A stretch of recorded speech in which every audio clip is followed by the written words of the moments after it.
خب بعد من اومدم داخل ضبط و الان اومدم اینجا. خب من چیز رو انتخاب کنم، نیسان رو انتخاب کنم بالاخره. حالا میریم با نیسان اول، بعد کدوم انتخاب کنم.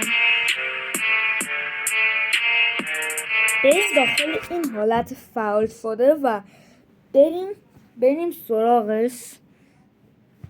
خب این از نیسان گل و خیلی اسپورت هم هست.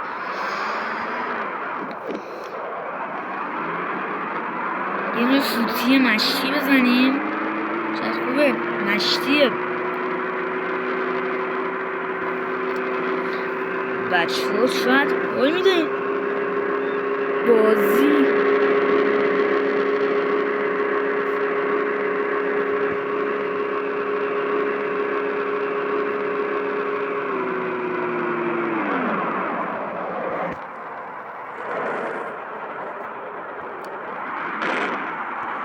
حالا وقتشه بس اول بریم یه پارکی بکنیم و بریم به سراغ پارک. بریم داخل پارکینگ و داخل پارکینگ ببینید امروز میخواستم ویدیو بزنم و شب میذارم و امروز شبه و متاسفانه که هر ارزش ویدیوی من همینجا. یه دونه میتونی اینجا لسیم کنم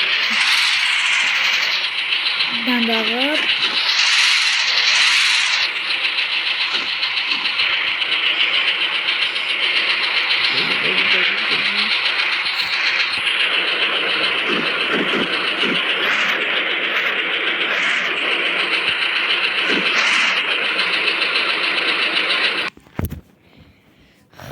خب بچه با 300 سکه اینطور فاییم بچه. این دیگه حالا بسه چون روزه و نمیشه و خیلی شبه.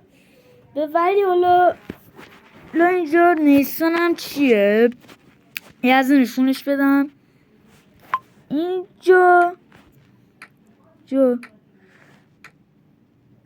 اینجا زرده. این ماشین من اینطوریه، ماسون اینطوری خیلی نور بلند. ما داخلی ماشین من ببینید یه فرمون داره اینجا هاشم همینطوری. نیسان هم اینطور.